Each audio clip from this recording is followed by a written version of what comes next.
첫 번째 이야기, 알고 싶지 않았던 생명의 은인의 비밀. 나는 오늘 기분이 무척이나 좋다. 회사에서 중요한 프레젠테이션을 맡았고, 오늘 성공적으로 그 일을 마쳤기 때문이다.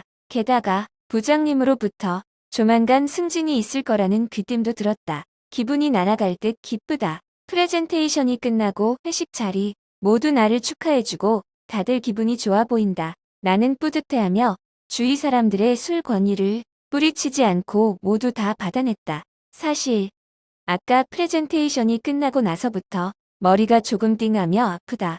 무엇인가 내 머리를 찌르는 듯한 느낌. 하지만 나는 내색하지 않았다. 오늘만큼은 기분이 정말 좋기 때문이다. 노래방에서 열정적인 2차를 끝으로 회식은 마무리되었고 나는 집으로 향했다. 승진을 하게 되면 적은 월급 때문에 그동안 만나지 못했던 친구들도 만날 수 있고 우리 엄마한테도 당당히 자랑하며 용돈도 쥐어드릴 수 있게 된다. 집에 도착했다. 오자마자 전화기를 충전시켜 놓고 샤워를 하기 위해 옷을 벗고 있었다. 바지를 벗으려 일어서는 순간 눈앞이 흐려지고 다리에 힘이 풀리는 동시에 나는 쓰러졌다. 평소 빈혈이 심했고 요즘은 프레젠테이션 준비와 여러 스트레스로 인해 고생을 했는지 고열에 몸살까지 겹쳐 쓰러졌다. 평소 건강관리 좀 제대로 할 걸. 하지만 이미 늦었다. 게다가 쓰러지며 머리가 탁자 모서리에 박아 머리에서 피가 흐르는 것 같다. 손발에 감각이 없다. 숨도 제대로 쉴 수가 없다. 코에선 피가 흐르고 입에선 침이 계속 흐른다. 119에 연락하려 해도 전화기는 저기 멀리 충전 중이다. 소리조차 지를 수 없다. 아니다. 이렇게 내가 연락이 안 되면 누군가는 연락이 안 되는 날 걱정하며 신고를 하겠지. 아니다. 그건 또 아니다. 내일부터 주말. 회사에 나가지 않으니 회사 사람들은 당연히 나의 연락을 기다리지 않겠지. 내 친구들은 원체 내가 먼저 연락하지 않는 성격이니 연락이 안 되더라도 이상하게 생각하지 않겠지. 평소 연락 좀 할 걸. 이대로 죽는구나. 이제 겨우 꽃을 피우려는 내 인생. 이렇게 끝나는구나. 나는 눈물을 흘리며 조용히 눈을 감았다. 시간이 얼마나 지난 걸까? 밝은 빛 한 줄기에 나는 눈을 떴다.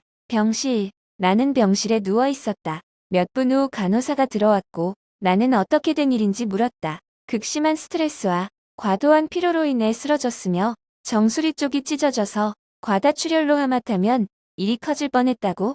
수술은 잘 마쳤고 여기서 휴식을 취하며 며칠간 간호를 받으면 곧 회복이 될 거라고 했다. 그리고는 이웃에 신고로 입원할 수 있었다며 천만다행이라는 말도 건네주셨다. 정말 고마운 사람. 퇴원을 하면 그 사람에게 고마움을 전해야겠다는 다짐과 함께 다시 눈을 감고 잠을 청했다. 나는 퇴원을 했고 이제 일상으로 돌아왔다. 신고를 해준 이웃을 찾아가서 감사 인사를 하려고 했지만 그에 대한 정보는 어디에서도 찾을 수 없었다. 익명의 신고, 정말 정의로운 사람이라 생각을 하며 마음속으로 감사함을 전했다. 며칠 후 경찰에서 연락이 왔다. 그때 내가 쓰러진 그날 신고를 해준 이웃이 뭔가 이상하다고 느낀 경찰들은 그를 경찰서로 불러 조사를 해보니 아무래도 여태 나의 모습을 훔쳐본 것 같아서 그의 집을 수사해봤다고 했다. 아니나 다를까 그의 방 창문에선 나의 집안 모습이 내 베란다 창문을 통해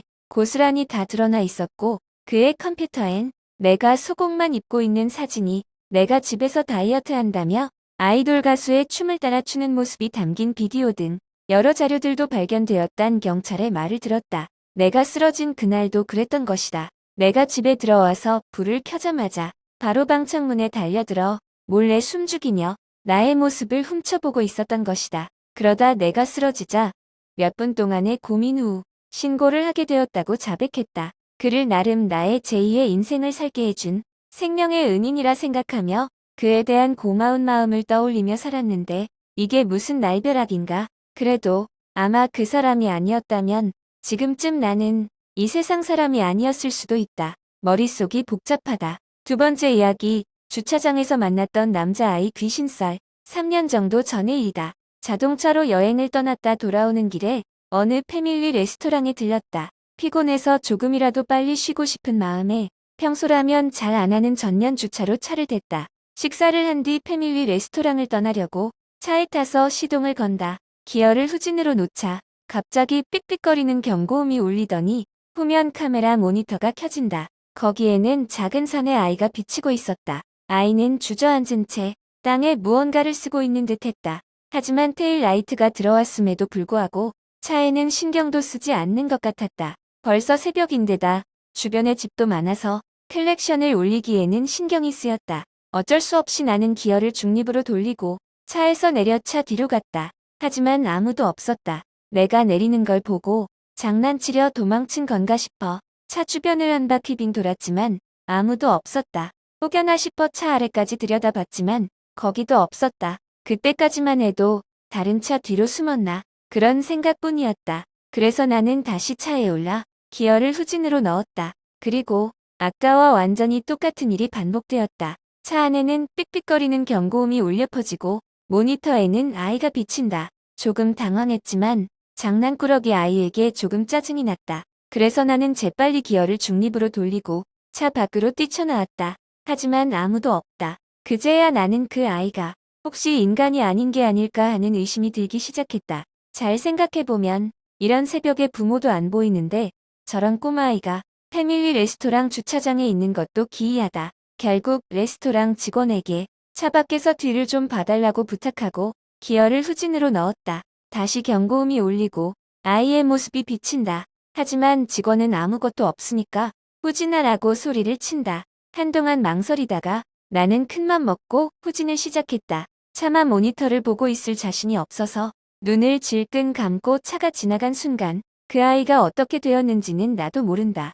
하지만 차는 아무런 문제 없이 그 아이가 있던 곳을 지나 주차장을 빠져나올 수 있었다. 주차장을 뒤로하면서 나는 왠지 신경이 쓰여 백미러를 보았다. 거기에는 아까랑 똑같이 바닥에 무언가를 쓰고 있는 남자아이의 모습이 보였다. 혹여나 그 아이가 나를 바라보는 게 아닐까 두려워 서둘러 시선을 피한 후 급히 집으로 돌아왔다. 어째서 그런 일이 있었는지는 지금도 모르고 딱히 알고 싶지도 않다. 하지만 주차장에서 사망사고가 일어났다는 뉴스를 보면 혹시 그 아이도 그래서 그런 게 아닐까? 그런 생각은 가끔 든다. 세 번째 이야기, 심령 사이트에서 마주한 사진. 제가 자주 들리던 그 사이트는 심령 사진을 주로 다루는 곳이었습니다. 저는 심령 사진을 무서워하지만 왠지 그 사이트에는 단골로 드나들고 있었습니다. 그렇지만 별다른 일은 일어나지 않았습니다. 그날은 달랐습니다. 그날따라 새로운 사진이 업데이트되어 있어서 바로 그 페이지를 열어보았습니다. 그것은 어두운 터널 안의 사진이었습니다. 나는 어디에 귀신이 있는지 혈안이 되어 찾았습니다. 오른쪽 위쪽에 작고 어렴풋하게 사람의 얼굴이 보였습니다. 상당히 보기 흉하게 생겼었습니다. 나는 가까이에서 그 얼굴이 보고 싶어 사진이 화면에 꽉 차도록 확대를 했습니다만 그 순간 그 사람의 얼굴이 사라져 버렸습니다. 그리고 다시는 그 얼굴을 찾을 수 없었습니다. 기분 탓이었을까? 잠깐 그렇게 생각했지만 그러기엔 제 눈으로 본 작은 형상이 너무나도 뚜렷하게 떠오르고 있었습니다. 기분 탓은 절대 아니라고 생각합니다. 분명히 그 얼굴은 사라져 버렸었습니다. 그리고 다시 그 사이트에 들어가 보니 그 얼굴은 원래 있던 자리에서 보였습니다. 하지만 어째서인지 그 얼굴은 어렴풋하게 웃고 있었습니다. 오늘 이야기는 여기까지예요. 오늘 이야기가 재미있으셨다면 구독과 좋아요, 댓글 부탁해요.